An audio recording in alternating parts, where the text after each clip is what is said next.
left, right. All right, you made it. This is episode 61 of SipTalk. Joined with me today is James the Boswell, bartender extraordinaire, professional referee of soccer, professional accountant, and part-time philosopher. We're talking about the gender pay gap here, so I would love your input on this. I think James brings a lot of good content, a lot of fact to the discussion, so I'd love to know your point of view. This is SipTalk. Grab a drink and enjoy. Of course, let's go.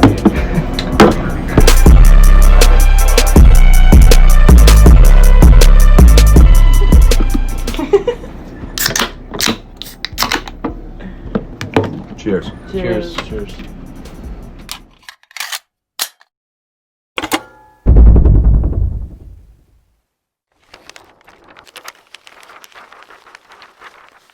Welcome to episode 61. Today we'll be discussing the gender pay gap, among other things. I just ran in here, popped everything on live. I had to stop at the Home Depot now that I live in the suburbs in pretty much the country, and I had to pick up rock salt. However, they said they sold 31 pallets of rock salt today, and do you know what was left? 2 ripped open bags. And there was rock salt all over the last pallet, and just 2 ripped open bags just sat there sad. About 15 people stood around looking to ask supervisor help, and I heard the guy, I didn't ask the guy how many pallets, obviously, no interest to me. But I heard the guy say, look, that's all we had. We ran through it all. So I just grabbed the bags, started shoveling as much rock salt as I could into the hole in the bag, threw that shit in my cart, and said, you guys are going to hook me up with a discount with this, right? And he's like, yeah, we'll do something. And then I went on to the store and I grabbed some paint supplies, rolled up, checked out, 90 miles an hour. I arrived here. I drove by the house by accident. I'm like, where am I? Oh, it was back there. I'm just getting used to this lifestyle. I've had a shovel for years. I haven't used it in probably 4 years since we had a big snowfall. I had to dig out the motorcycle so it didn't get knocked over by a plow. And now I have like 5 shovels, a handful of rakes, a bunch of brooms, push broom, pull broom. Well, that's good. With 5 shovels, you'll be able to shovel out your driveway 5 times as fast. I actually think that when I got the shovels, they just looked like the same thing with the rakes. They looked like the cheapest. I mean, I don't know. I grew up and it was like a heavy duty rake with a solid wood stick. It feels like somebody just glued together sawdust to make the sticks of the fucking rakes. So the shovels are plastic, and the plastic is like ultra thin. And I bought you go to Home Depot, there's like good, better, best. I try to buy the best of everything they have because it's like $1 difference. What do I give a shit if I spend an extra $1, but I don't have to buy three shovels? But either way, in most cases, the best model they had there was shite. So again, we're going to be talking about the gender pay gap. I'm going to crack open a drink. I recently found this beer called La Fin du Monde. You heard of this one before? Yeah, it's a Canadian brewery. It's double fermented in the bottle. It's really, really good. Is it Canadian? It says Belgian style. Oh, Belgian style. Okay. Yeah, it's a Canadian brewery. I don't have anything. The other day I had some fires over here. But that's. Yeah. I want to talk about something. Wait, do you have a glass to pour that in? Fuck no. It's coming right out of the bottle. I think I drank this beer in France. I could be wrong on this, but and at that point it was out of the bottle. That would surprise me, but it would surprise. I can't track down this beer I drank in France, so I think it might have been this one. I don't know. I guess you just have to go back to France. Yeah, I don't know, but I don't think it's going to happen for any. Well, one, with fucking coronavirus, nobody's going anywhere fast. Right. But I was in the car. I was on the phone. I was on the phone with Scott Hastings. We're talking. We didn't grow up. Of the best means, but we didn't even know it. The idea of hiring someone to rake your yard or hiring someone to shovel snow or fix your car, like these weren't things that even occurred to us because it wasn't. Well, you guys hired someone to plow your driveway because it was we a had big somebody driveway. plow some of the driveway, not all the driveway, some of the driveway. Also, that because half of our driveway was technically city property or town property, the town actually turned their plow around. So they had to do a 3-point turn in our driveway.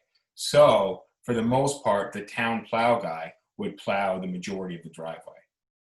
So we got very lucky with that. But yeah, we didn't have to shovel the whole driveway, but there's a lot of places that needed to be shoveled. But a couple of things that I was going on and on about in the car. Us building. Well, the point that I want to get to is just us building this weak ass generation that people are not resourceful, and what started. We were talking about something. I'm like, look, if people now are worried about they're afraid to eat wheat because they think they have celiac disease, which is so fractured. Like nobody is fucking allergic to wheat, and maybe they are. It's like 1% to 2% of the population, and probably less. I imagine that there's misdiagnoses that are bringing that number up. I don't know how they test for it, but that's my faith in doctors. But I 1.4%. 1.4, so less than 2. And again, I still think that's probably a lot of misdiagnoses. Well, between 0.7 and 1.4, so I was kind of close. But we went as far as I saying they need to bring back the draft to toughen people up. That's a bad idea. Sure, but I think it wouldn't be a bad idea if we just all had to do it. But halfway through this following generation, we just eat it and deal with it. When I pop a beer open with something that's reasonably hard, and people drop their, some people look at me and they're like, "How did you do that?" And other people are just like, "Can I have that thing and open my beer too?" There's an increasing number of people that are just, chin on the ground going, "How did that happen?" Because they've never had to do it. And I think that it's what pisses me off is this increasing number of people that are just kind of awestruck by normal shit. But the Purell generation where people are basically washing their ball sack with Clorox bleach, because they don't want to have any bacteria on them. There are certain bacteria that you have to have on you. I was going on in the car when I was on the phone about how people in Manhattan they put shoes on their dog when the dog walks outside. And then the dog comes back inside and they clean the dog's feet off. But they were wearing shoes. Either way. Somebody will let their kid pet your dog, but then they take their kid in the other room and Purell the kid's hands. We are building, there's no question about it, that people now are weak as fuck compared to, how people were even 20 years ago. 20 years ago was 2000. Like, we were listening to Britney Spears, and that was relevant mainstream. And I would call that some pussy generation. You had guys singing to the Backstreet Boys, guys singing to Britney Spears. That's some pretty pussified people already. I'm pretty sure that no male in our high school was singing along to the Backstreet Boys. I don't know. I go to parties now, Backstreet Boys come on, and guys sing it. And today. But in high school, I don't remember any self-respecting dude singing along to the Backstreet Boys. And I'm pretty sure if any of us heard about it, we would have taken care of it. Probably. I said in the car, I was like, look, I get I get like dogs are dirty. I don't want to own a dog in the city because I don't want to pick up dog shit with a plastic bag. But if I step in dog shit, I'll take my shoe off as long as it's dried and clear that shit out with my thumbnail, and then I'll wash my hands. But I'm using soap. Like, I'll use dish soap maybe if that's. Yeah, how are you going to get this stuff underneath your thumbnail? You're going to use like a toothpick or something to scrape it all out? I'm probably using the back side of my thumbnail to scrape it out, not going under, and. Oh, I'm just going to take it and hit the shoe on it, like on the curb to like blast it out. But either way, like, you're dealing with it. I'm not washing my hands with Clorox, or gargling ammonia, because I don't know. It's just That's probably not recommended practice. yeah, but I wouldn't be surprised. People are, Trump said you gotta bend over and Inject bleach. sunshine in your body, and I watched that live, and I was like, I can't believe he's saying this. And then I watched like the Twitter stuff and the news feed, and they're like, Trump told people to do this, and they're doing it. He didn't tell them to do it. Well, what happened was he asked if something could be done where you're injecting disinfectants into the right. body. And the reason why he did that, if you watch the full clip, if you back up about 3 minutes or whatever, there's an actual doctor talking about how to disinfect surfaces and stuff like that. So they said, like, yeah, if you spray bleach on like a surface or whatever that someone's on, yeah, that'll kill the virus. And like also surfaces outside, sunlight will kill it because like the virus can't survive in sunlight or whatever. So Trump in his infinite wisdom takes what he has just heard in front of him about something not even remotely related to the human body and says, all right, if that works for like a glass countertop or something, it probably works for internal organs. Oh my God. But then people did shit like that. They're gargling Fabuloso. That's because there's a cult-like following for him, which I will never understand. It is weird. I don't like Trump, but I will, but there are certain elements of things that he does that I do like. I would say on the overall, a definite dislike. But like for the cult-like following for him, so I don't like the blind following of anything, and that's where the cult like gets into it. Sorry, go ahead. But no, so for like cult-like followings or whatever, if you look at videos of cult leaders, the ones that were really successful, like Jim Jones in Jonestown back in I think 1968 or something, when you watch videos of those people, you say, all right, this person is not only charismatic, but they're intelligent enough to know how to manipulate people. And there is a certain air of charisma to Trump in a perverse sense. But what I don't understand is when you listen to him talk, how in the world can you think that this is a person that understands things and is knowledgeable about a range of topics? How can you come away from anything that Trump says where he's not prepared remarks, where somebody else wrote it for him and all he has to do is read off a teleprompter? When Trump is just spitballing, how can you come away from listening to his speech and say, that seems like a pretty intelligent and well-balanced person? This is because people don't think for themselves, and there is no critical thinking. And if you're listening to me saying, but I think for myself, do you always? I question everything. I heard this great thing about aliens this week and all this stuff, and I was like, that sounds super plausible. Very unlikely, but super plausible. I don't believe in it, but now I have a small fraction of my mind open to the possibility, but I still don't believe it. Yeah, it's just critical thinking that my mind will open to the possibility of, that's a compelling argument. I still think it's totally batshit crazy, but like, provide me more evidence. I'm open to hearing the argument, but I don't just say, well, that sounds that. I didn't know this, but actually, I just reshape everything I believe because someone else made it compelling. Well, and that's probably the best thing that you can say whenever you hear a claim that you haven't heard before is provide me with supporting evidence. Citation. I ask that. People are like, they said this week that such and such. I'm like, oh, that's really interesting. Who said that? And they're like, well, no, I was reading. You know what I love? Where were you reading? You know what I love is when somebody tells me they've done a lot of research. I don't know anyone who's been to a library. And I don't need know a library to do research. I don't, hold up. But that's, when I think of research, I think someone pulling a book as a resource and then cross-referencing it with another source. And are like, well, these two things that you can find in a library, which I won't go there, but you can find in a library probably better than what you Google. Now, sure, you don't have to go to a library to do research, but are you evaluating your sources that you're finding online? And I don't know.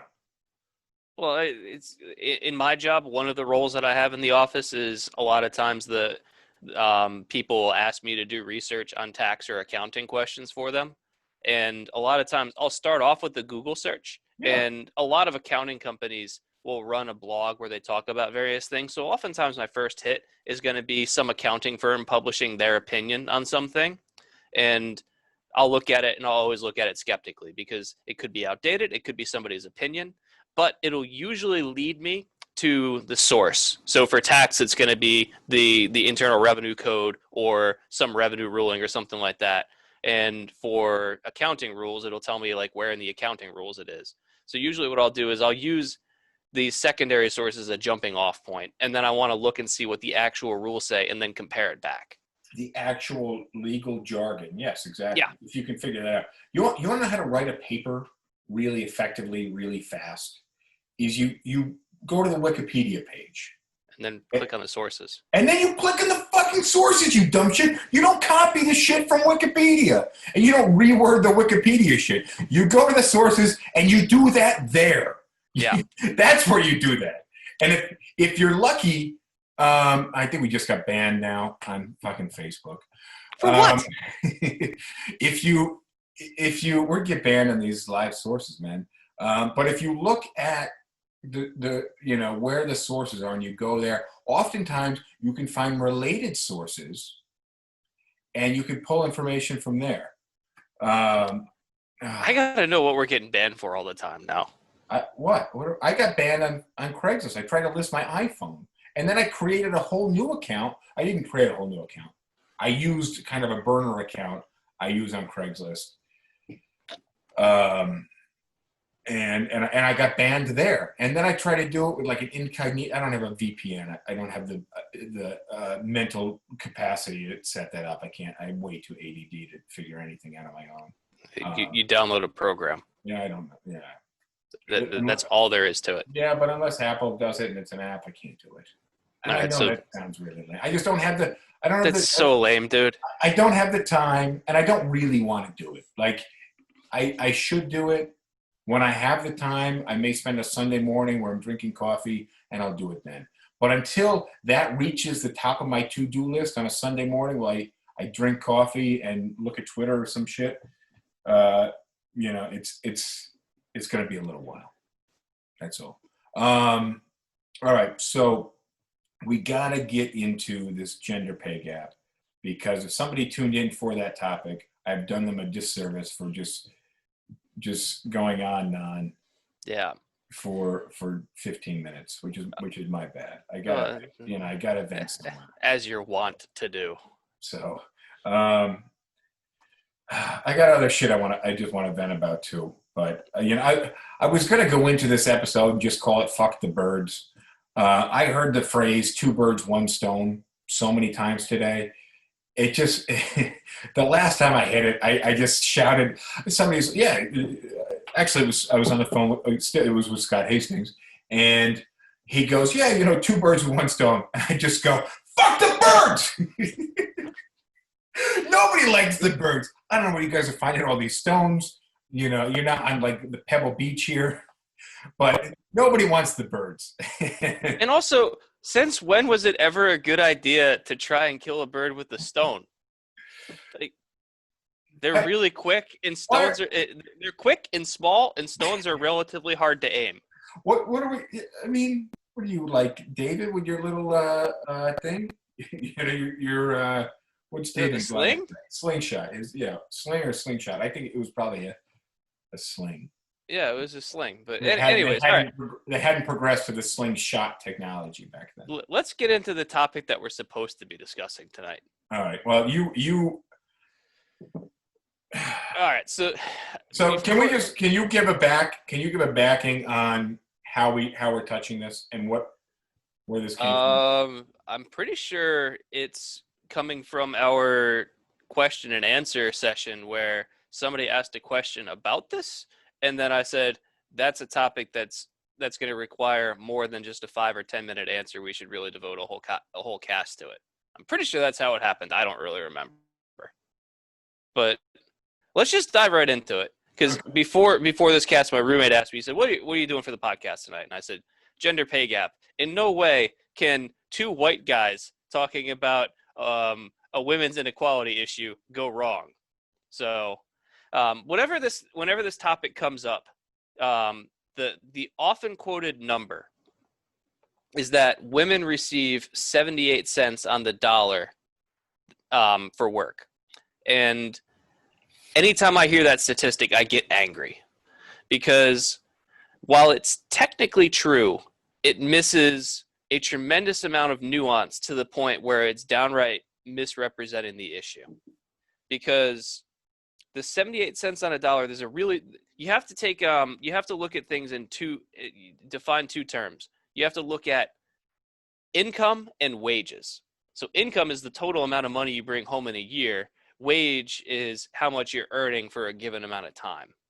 And so the 78 cents on the dollar is income, not wages. Now, when you actually when you normalize for things like the amount of hours worked and whether you're full and part-time, because if you're a full-time worker, you are probably getting paid more than a part-time worker per hour, because full-time workers tend to have more responsibilities. And so full-time workers get paid more than part-time workers for roughly the equivalent level job. There is also overtime worked. And when you normalize for all these factors, the gender pay gap still exists. And it's somewhere between 89 and 93 cents on the dollar, which is still not good, but it's a lot harder to get upset about 7 or 8 cents on the dollar than 22. I would argue about 3 times as difficult to get upset. And so, okay, but there's still a difference, and there is. People are going to get upset. However, there are certain industries where the gender pay gap either evaporates or reverses. When I was taking my business law class at the College of Charleston, starting out on my second batch of education for accounting,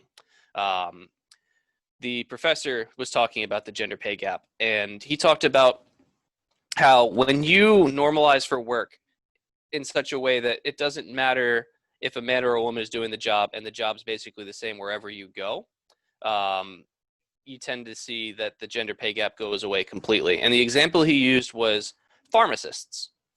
So in the pharmacy world, the gender pay gap basically doesn't exist at all. In fact, it's actually women earn about $1.02 per hour, because in a lot of ways, women are better workers than men, at least in the pharmacy world. So the reason why the gender pay gap exists is a variety of reasons. The first being that women disproportionately work less hours than men.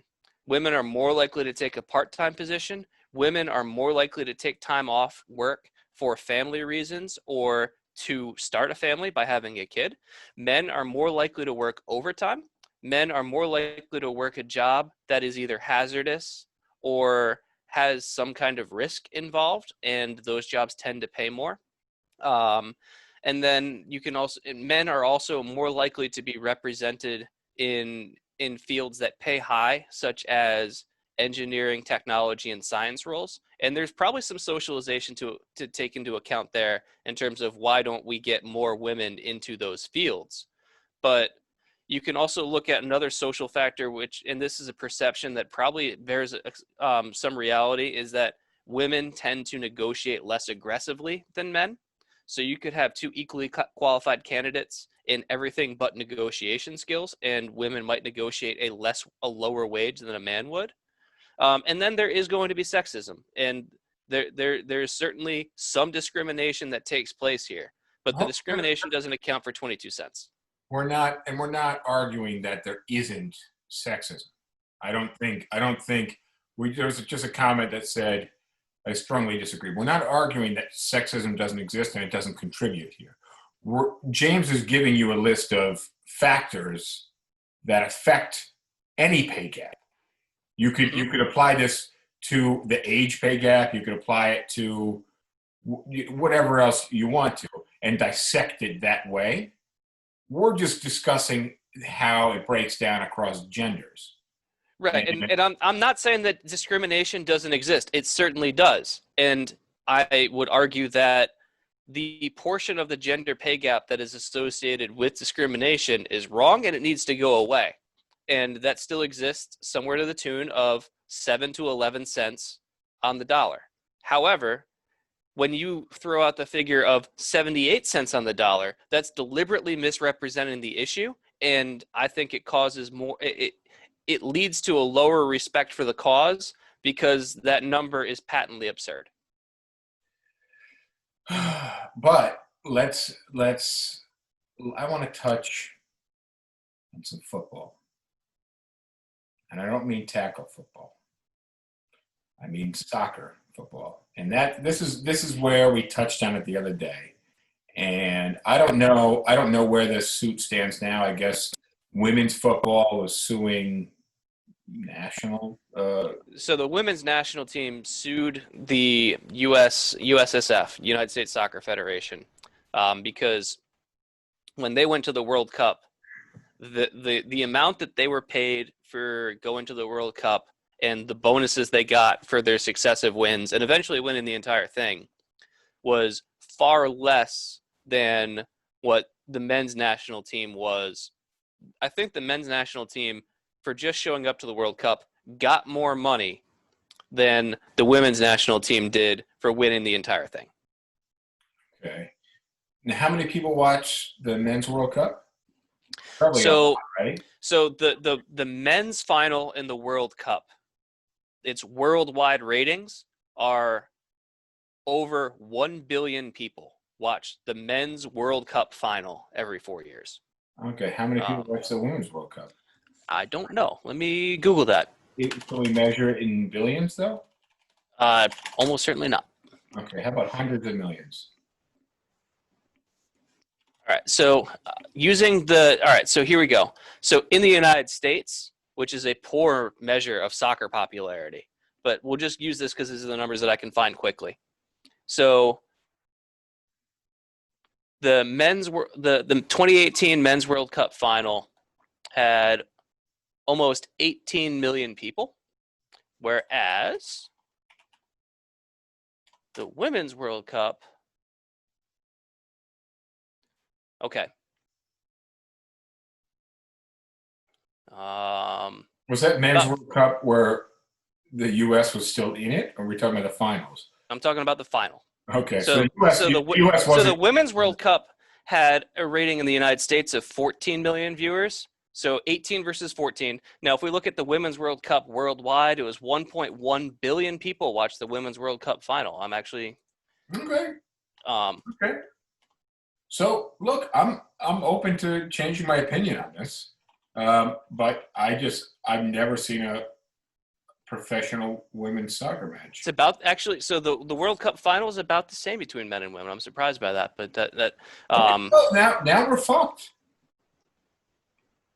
Now we're fucked.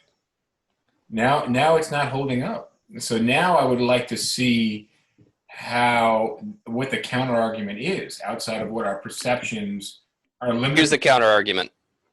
All right, I'm open to it. So the way that a lot of national organizations get their money, so United States Soccer Federation, or like the FA in England, and every country that has an international team will have some kind of national association to administer the sport within it. And the way that a lot of their revenues come in is going to be through sponsorships and promotional deals, along with dues being paid. One of the comments I'm looking at right now is about sponsorship. So right, and so worldwide, there's a lot of countries where women don't play sports, and we can argue about how wrong that is, because it is. But the reality is that in a number of countries in the world, so FIFA is the global organization. So all these national associations pay dues to FIFA. And all these sponsorships, if you're in another country where women don't play soccer as much, there's not going to be any sponsorship money going to women's soccer teams because they don't drive revenue. And so FIFA's not going to be putting as much money towards the women's game as the men's game because worldwide it doesn't drive as much revenue for them. Well, The United States is an outlier here by so far. how do you, yeah, okay, fair enough, especially with the stats you're getting. So how do you change that? My thinking is potentially through getting more women revved up to watch women's sports. And through skimpier clothing. I don't know what women's soccer players wear, but it ought to be less than men. I'm joking. But I'll bet you women's volleyball gets a lot more viewers than men's volleyball does. At least on the beach side, it does. They just made a crazy. They just made what is that like hip hop dancing called? Where you spin around on the ground. Breakdancing is an Olympic sport. Breakdancing is now an Olympic sport. That's wild. I don't think I'd enjoy. I think I would enjoy that maybe less than what's that shuffling thing they do with the thing? Curling, yeah. Curling, great sport, man. You'd be surprised. I'm gonna go ahead and say that curling is a way better sport than something like dressage. What is that? That's like fancy horse riding. Is that an Olympic sport? Yeah, look it up. Okay, well, there's a lot of Olympic sports I don't know about. So yeah, dressage is where like you've got a man or a woman in like Victorian era tuxedos, like making the horse trot in awkward ways. Interesting. I wasn't paying attention to it when I did it because I was hot and heavy here when we came in. I want to show you how to open up a beer that's not a twist top with anything basically hard. And here's how it works. So I gotta pause. This is a segue. Maybe we'll. While you're doing that, I'm gonna do a little bit more research on the. You do your research. Listen to me in the background. Maybe we'll drop your bar supplies link, but I say we hold off until we get that affiliate on there. Here's what you're gonna do. You're gonna grab the beer by the neck. All right, thumbs up. All right, just like you're holding a broomstick with your thumb up here, and you got to get a really solid grip.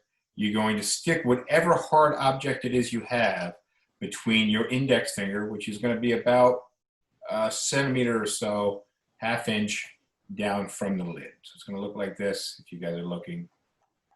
All right. And you're going to hold the cap, hold everything in place with your thumb. And you're using this index finger as almost like a fulcrum here. And you're just going to apply pressure down on whatever item it is that you have. And it's going to open up. It's really easy shit. It's like changing your own oil.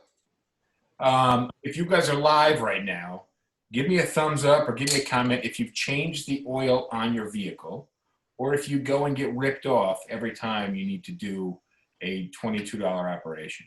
And if you're paying $22 to get your oil changed, you are getting the shittiest oil possible. I'm saying if you do it yourself, you can do it for $22 and you can get some really premium solid oil and probably a new filter. If you're going somewhere, they're charging you for labor. So they're probably charging you $15 for labor and then they're giving you probably used oil.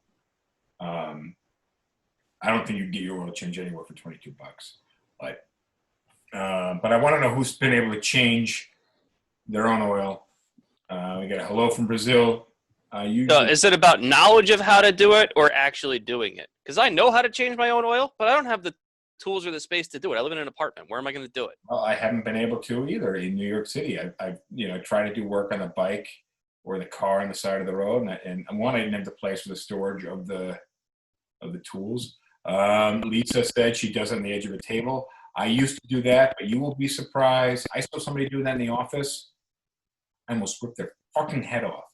Unless you're doing it on the edge of a metal surface, you are the top. Yeah, you're going to damage the edge of it. The top of a beer is metal. What you're doing is basically punching this into the table, assuming the table will be harder. no matter how hard the table is, unless it is something harder than metal, the metal that a beer cap is made out of, you are doing damage to that surface.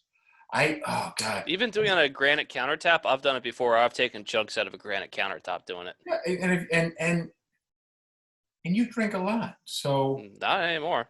Well, no, not of the last week. I'm thinking about, now that I haven't really been in the gym, I may do like a crazy fast and just post about it. You mean complain about it? Yeah, and just be miserable about it. Because right now, like muscle, I'm not so much worried about retaining muscle because I haven't been able to hit the gym so much. So I may just try to do like some weird shit where it's like, typically I eat like every 3 or 4 hours religiously. And I don't try to run more than 3 miles or so. Sometimes I'll do like a 5 or 6 mile run. I think you and I did like a 6 mile run once. That was a long I couldn't run do that for me. anymore. That was a long run for me at the time because I wasn't trying to do long runs because you burn muscle. But now that like I figured the beginning of this year I was going to take 2-3 months and I wasn't going to be miserable about not getting into the gym and not being able to pursue fitness the way I wanted to, and just kind of roll with the punches. And now it's turned into like 10 months. But you know what? I'm not being a slob.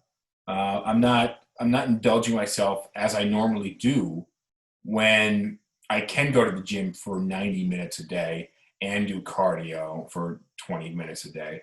I'm not indulging myself or consuming as many calories. I don't like eat ice cream every night.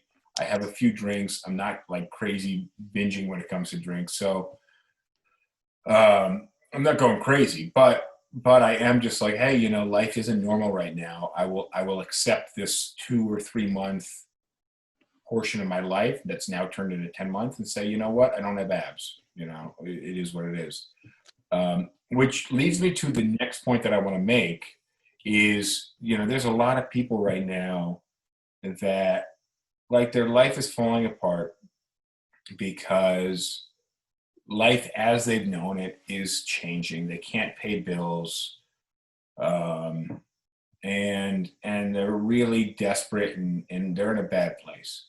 And I have respect for these people, but I feel like there are a lot of people that have not been quick and are likely not going to make changes in their life.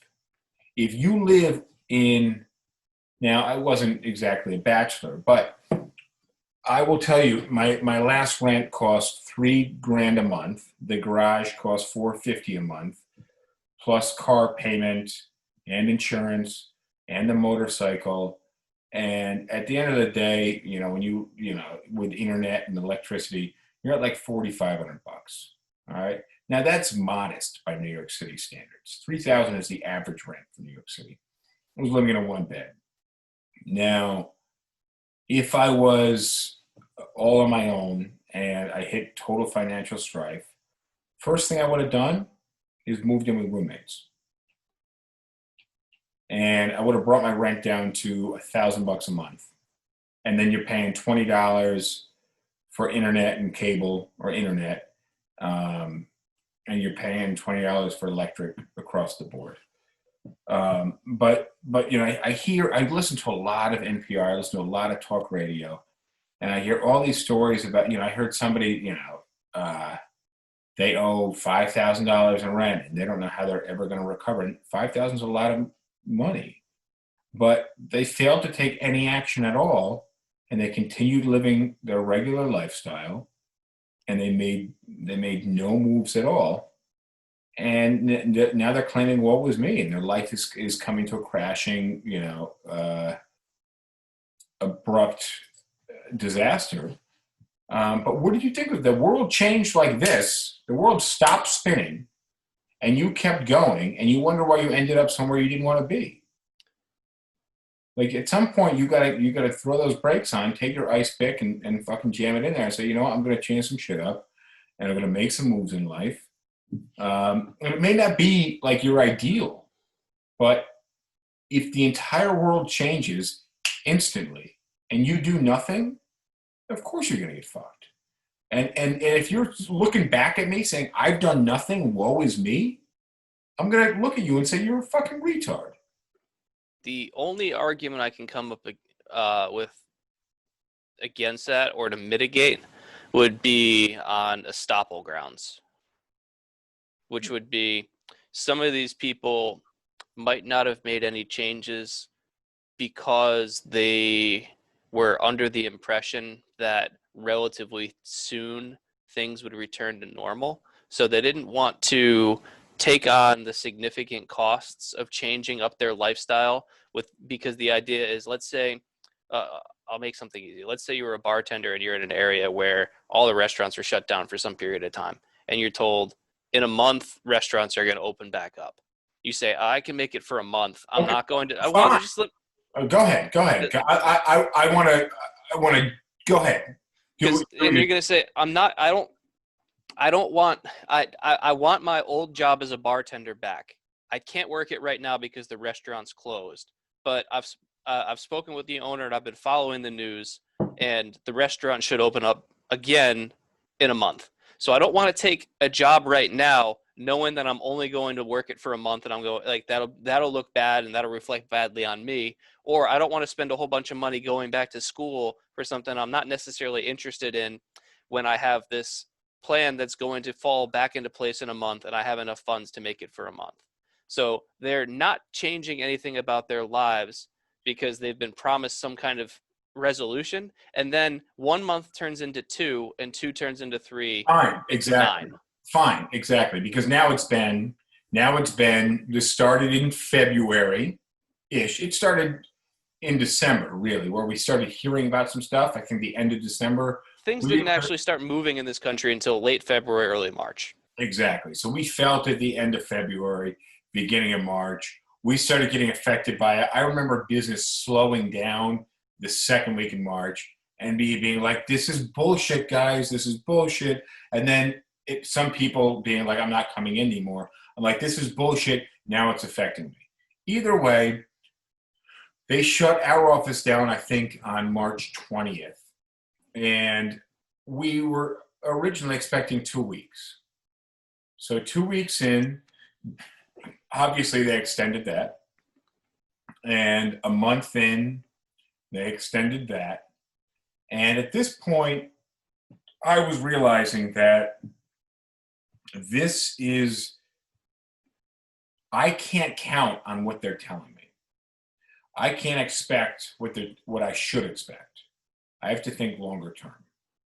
And I know it's shitty. And I'm like a full-blown alcoholic functioning.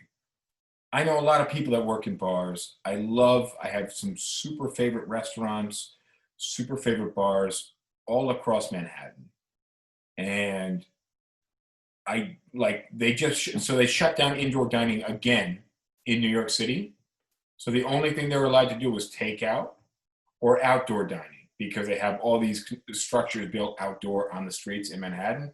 And just today, because we have an impending snowstorm, they shut down the outdoor dining.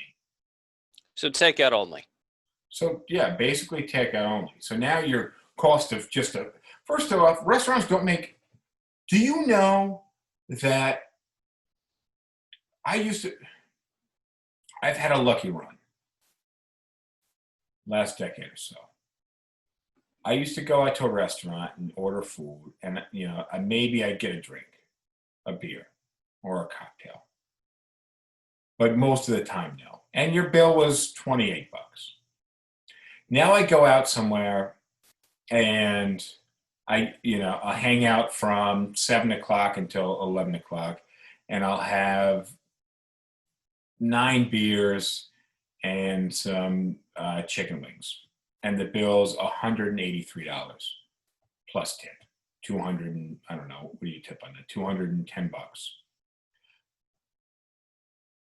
I ate $14 worth of chicken wings, but consumed $200 worth of liquor. Now, if I'm sitting on my ass at my house and I'm about to make an order for food from my favorite restaurant, which the night before I spent $210 at, am I making a $210 order?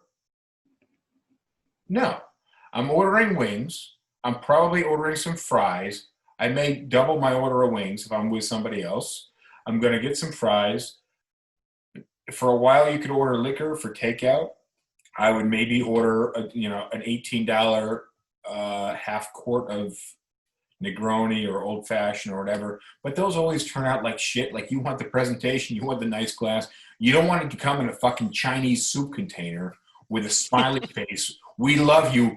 Order from us more so we don't fucking die as a restaurant. And now I'm $80, which is a high amount of takeout order. I'm $80 on my fucking takeout. $11 is going to the fucking delivery guy. There's going to be a fucking surcharge for delivery, and then 15% of that is going to the delivery service. The restaurant is getting a fucking steel rod up their ass, and then the restaurants, that's all they got to fucking pay. It doesn't work like that. It does, like the So do you know how restaurants price their food?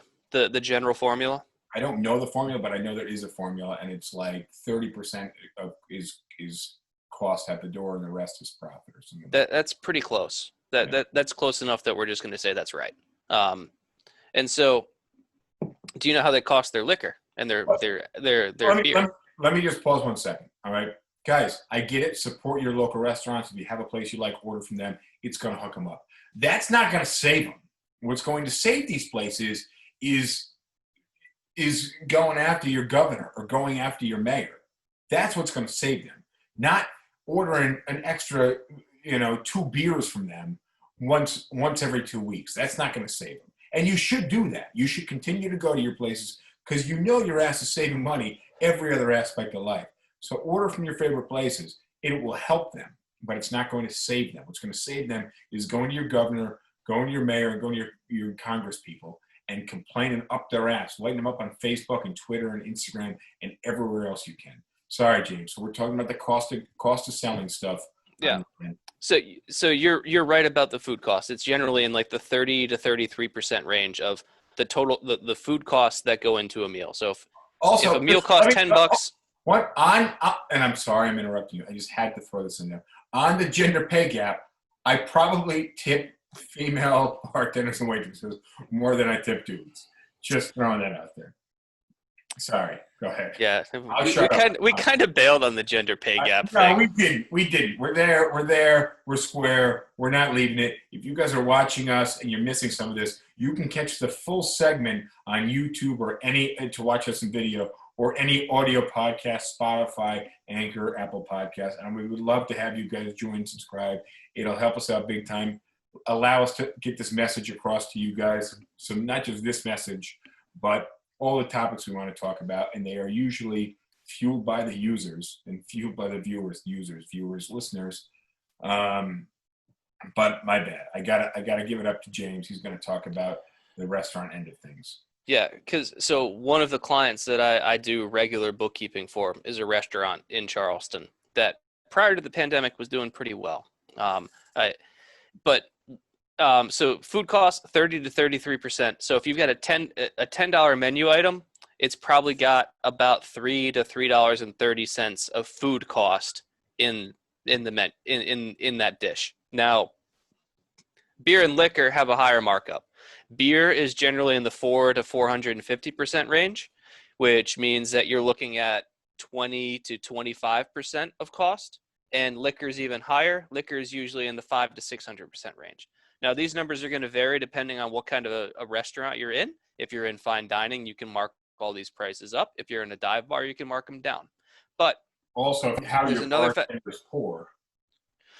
Well, yes, this is assuming constant portion sizes. But the other thing about liquor and beer sales compared to food sales is that food spoils much quicker than liquor does. So your inventory is much more volatile and requires a lot more maintenance on the food side.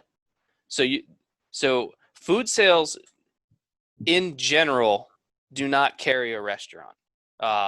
It's really hard to make it as a restaurant on food sales alone because you need to do a lot of volume in food sales to overcome your fixed costs if you're doing the standard 30 to 33%. That's which is where you're seconding my opinion from a factual and restaurant owner standpoint. And so like you make your money on the booze, and there are some restaurants that will price their food even lower with the idea of roping people in. So the origin of bar peanuts, where like bars used to have just peanuts and other like salty snacks on the bar that they would constantly refill for free, with the idea that is, if you're having a whole bunch of salty stuff, you're going to be thirsty and order more beer. My favorite bar in New York City, in Harlem Public, used to and I love this, constantly serve you the saltiest popcorn. And I love salt, and who the fuck doesn't love popcorn? And you know what? They stopped making popcorn. Well, coronavirus probably killed that. No, years before. Really? They opened in late 2011 or 2000. I think 2012 they opened. I didn't become a regular until 2013, but they quit on the popcorn, in the last 3-4 years, and it changed the whole vibe for the bar. But popcorn, the issue was they always had issues with the machine, but you drink a hell of a lot more when you are sucking down your drinks to quench your thirst, and they're full of alcohol. And your cost on popcorn is so low. It's peanuts. It's nuts. It's seeds. It's not peanuts. Fair enough. But yeah, but to your point about going after your governor or your mayor to protect the restaurants, I don't think that that's necessarily fair, because the governors and mayors would love to support their restaurants, but they don't have the funds to do so. The cities and state governments are out of money. That's true. But So they're also imposing crazy shutdowns. Well, they feel that they have to do this to protect public health. We can have an argument about whether or not that's correct, but the point is they're not doing this to own the restaurants. They're not doing this because they want to shut them down. The governors don't like doing this. They're doing it because they feel it's right. Whether or not that's the case, I don't know. But these restaurants got to pay. They got to pay their people, and if you're at the restaurant level, you are you're leveling up that gender pay gap. I imagine so. Well, what were the comments that we were getting on my spiel about the gender pay gap? Because I'm lost on this. Let's see. Let me try to hit some comments, and we can maybe wrap a little bit after that. All right, let's see. We got to go back a little ways. Even that pandemic, some people live the lifestyle they can't afford. Pay for synthetic oil. Let the oil guy do it. James is a nice shower curtain. Yeah, I forgot to close the doors tonight. It's too late now. See, that's why men get paid higher. What's this about?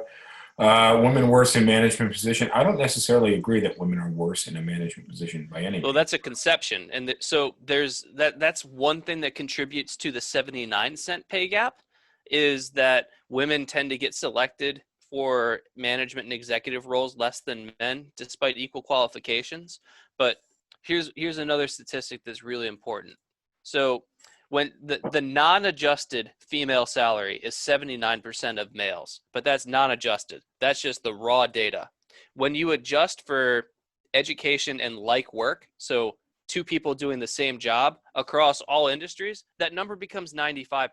Now that 5% is still a problem. I will agree. Yeah. But it's a lot harder to get angry about 5% than it is 21%. But the 5% number is the real number. 21% is the number where when women take unpaid time off for a child or for family leave, or women work part-time jobs whereas men might work full-time jobs, or women don't work as much overtime, women don't work as much high-risk jobs. That's the 79 cents. When you have a woman working a high-risk job and a man working a high-risk job, you can expect that number to be 95. Not right, but better. All right, let me keep hitting these comments. It's the sponsorship levels when we're talking about the soccer. They're not equal, of course. It's part of the reason why we have less qualified doctors I like lady doctors. I don't know. So the doctor profession is actually a fairly well represented with women. Yeah, it is. And Problem said he has a good topic for us. I'd like to hear what that is. That definitely needs to go away, but the age pay gap definitely needs to go away. What do you mean?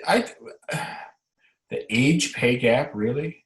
The age pay gap has many different factors that are separate from the gender pay gap because you can have age discrimination in two different ways. You can have old people being discriminated against because people don't want to hire somebody that they perceive to be less effective as a young worker, but you could also have young workers being discriminated against because the older people are perceived as more experienced. So you've got that, and then you also have the real world experience where you could have an older worker that is legitimately more experienced and better at their job, getting more money than someone who's new. So I feel like the age pay gap is, I haven't done any research on it, so I can't comment. No, I was, for whatever reason, it hit me as younger people don't make as much money, and that's not fair to them. But I think actually the real problem is older people are less hireable and less wanted in whatever field. So but that I didn't research that for tonight, so let's not talk about it. We can either do it on another day, but I don't have enough. Let me share with you. Claims. Let me share with you my personal experience. And I work in an office where it's a real estate office. I do 75 to 80% of the hiring for the company because we have teams in the company. They do some of their own hiring, and we have struggled for years and years and years. And I would say, with the exception of 2019 and 2020, to hire a decent number of women. Not, actually, I shouldn't say hire, to retain a decent number of women. It's majority 20s and majority men that have been part of the company. And I don't necessarily believe it's the vibe of the office, because right now we have a pretty decent split between men and women. And I would say right now we may actually have more full-time women than men. But I find great women in the real estate and sales industry last, and they fucking own. But oftentimes they're the first to dip out when they run through a period of sales where they don't close, where they run through a period where they don't close many sales. And when they get kicked in the fucking face. Like, you have some deals, I give this example all the time, where I had a girl that had about $10,000 worth of commission pending on Wednesday. And then 2 of her deals died on Wednesday. And she took Thursday off to do like a spa day, some mental recuperation. And on Thursday, her 3rd of the 3 deals died. And then on Friday, she came in and quit. And then a month and a half later, she went to a different company to give it another shot. She did that for a few months, and then she moved to another state and went to a different school. Even though she was well educated and she was a great agent, and she had the potential to make lots of money,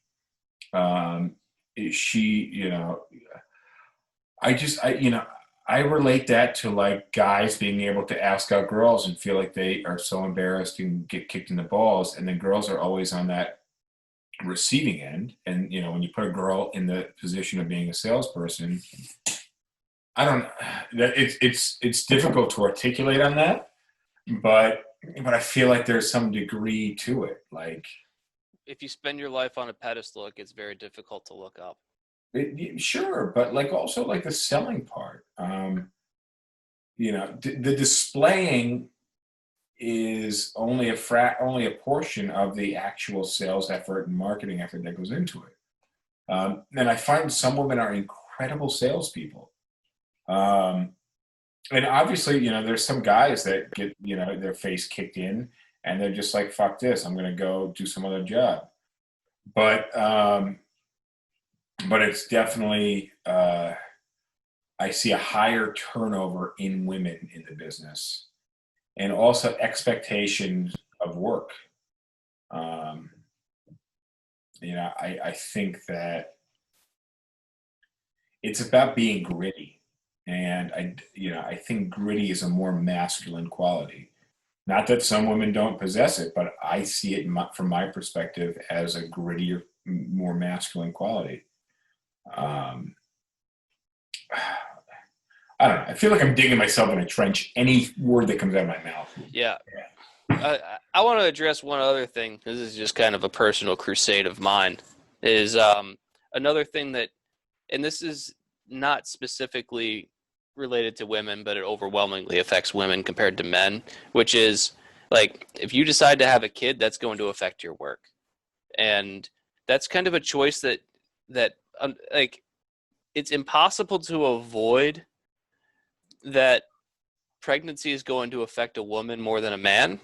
But if I would say if you are really dedicated to your career, you'll find that a lot of times you're going to have to make a choice between how far do you want to go with the career or do you want to have a family. Fair enough. And I just look at it as if you choose to have a family, there's nothing wrong with that choice. But you have to understand that when you make that choice, you're giving up other things in life. And if you want to make a lot of money and you want to have a family, it's really kind of a pick one scenario. Have a family, make a lot of money. Because it's really hard to, you see this a lot in the legal field, where you'll have women coming out of law school that are promising and bright and excellent lawyers, and they make it to a big firm and they're doing very well. And they're working hard, they're putting in a lot of hours, they're making a lot of money, and they're rising through the ranks. And they will reach a certain point where they either decide that they want to have a family or they decide that the work just isn't for them. But disproportionately, at certain ages, women drop out of the legal profession. In the real high tier firms, women drop out of the legal profession at a much higher rate than men. Some of that's motherhood, some of that's other factors. But I look at it as if you choose to be a mother, there's nothing wrong with that choice. But you don't get to simultaneously say, I should be making as much as somebody who has, like, if I take 2 years off or even 6 months off to raise a child, I should be making as much money as somebody who didn't take that time off. Look, let me tell you something. Interesting perspective that just popped into my head. My mom gave up her career to raise my sister and I. And then when I was 9 and my sister was 6, my father passed away.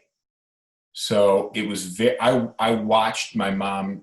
I don't know how hard she tried or what exactly her leverage was to get back into a working career.